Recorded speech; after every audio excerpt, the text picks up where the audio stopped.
Hello and welcome to MFCP Woodworking. My name is John. This is an introductory video for a reference series that I'm putting together. In my wood turning and my YouTube video viewing experience, I am not finding anyone who reviews the actual wood that people turn. They're not... Incidentally, there might be information on whether a wood is easy to turn or difficult to wood, but nothing that specifically gives it a rating, doesn't go into the specific species of wood, and I want to change that. I want to make a series on that. So what this video is doing is introducing how I'm going to achieve those ratings, what they're going to mean, how do I arrive at my opinion, because it is my opinion. Okay, but with a different experience with the different kinds of wood, it'll give you some idea whether a wood is easy to turn, whether it's hard to turn, whether the wood's hard, whether it's appropriate for certain types of projects, whether it tears out easily, whether the grain impacts into itself if your skills are limited, or if it's easy to work with, or if it's nearly impossible to work with. There are some woods that I have here that they're not going to rate very high, and you probably won't want to use them, especially if you're a beginner. If you're a beginner and your skills are limited, you're not going to want to pick up a difficult wood and, destroy your confidence. You're going to want to choose some of the easier ones as far as skill level goes. So we're going to get into this. I want to make sure this is useful for everybody. So each video that I make, and they're going to be a little longer than normal, probably about 20 minutes each, they're going to have 3 projects, because I don't think one project is going to give you all the information you need on a specific type of wood. The first of those projects will be something that shows fine detail. For example, small things like this, where chipping and tearing out can be a serious issue. And this here is a chess piece, but consider that there'll probably be a lot of things like finials. I want to change it up so you're not watching the same thing with every different species, and I like to make it species appropriate. Some woods are good for doing some things and very bad for doing other things. Some things you can make anything out of it. I want to make different projects so that every one is actually a little bit interesting and isn't just a long description or the same process over and over and over again.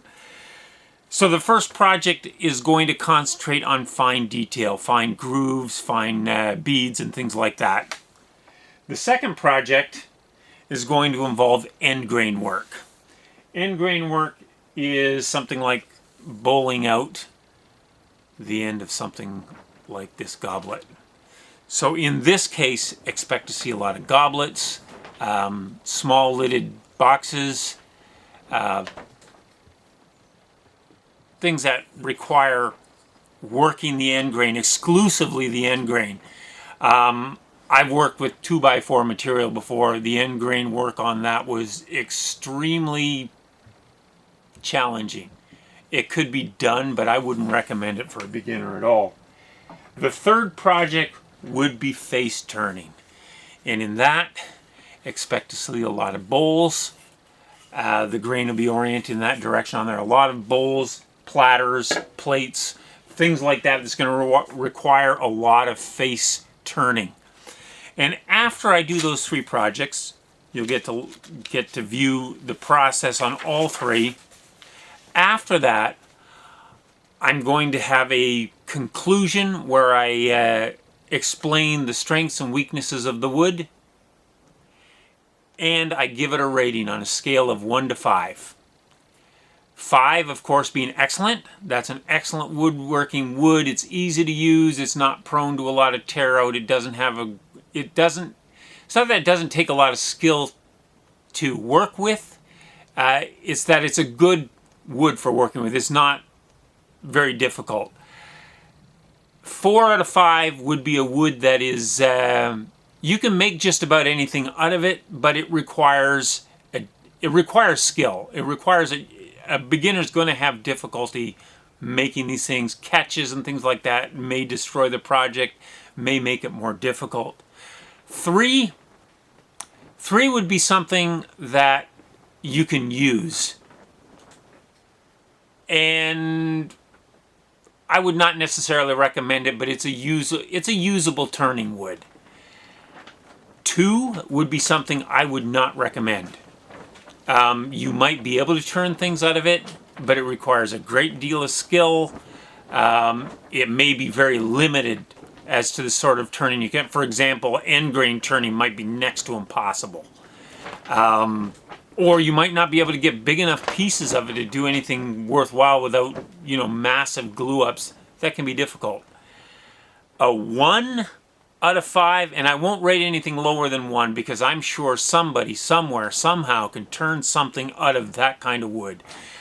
I do have one kind of wood in mind that I would, quite frankly, give a rating of 1. I'm going to have a very difficult time coming up with 3 projects that are different from each other, significantly different, to illustrate what this wood can do. But I'm going to do it anyway. I want this to be a reference, so there's going to be a lot of different kinds of wood. I'm going to focus on local kinds of wood. For example, here I have access to swamp alder. A lot of it. I turn actually quite a lot of that, and my first actual installment on this, which you could expect to see in 1 or 2 weeks from the posting of this video, because I actually use it a lot. I don't know anyone else who does, but I do. I also have access to quite a bit of cherry, black cherry, very nice wood to work with. I have access to apple wood, not in large quantities, but in small quantities. I've got access to white, gray, and yellow birch, red, black, and Norway white and Norway spruce. I actually have some samples of that ready to go. I have access to white elm, red osier dogwood, which is the one I'm referring to when I'm talking about the 1 out of 5. But it'll be interesting. These are woods I like to get. Now, I would like to do other woods that I don't have growing in this area, but in those cases, anyone who really likes this video series and would like to see me do woods that you might not see on here because of where I live. I'm in the northeast in New Brunswick, Canada. So there are things that don't grow here and I might not have easy access to. You might want to see a video on it, and I'd be more than happy to do that if I can get samples, appropriate samples for doing the 3 projects. I wouldn't mind doing any collaborations with somebody if that would come up. So if you're interested in this, be sure to like and subscribe this video because you don't want to miss this.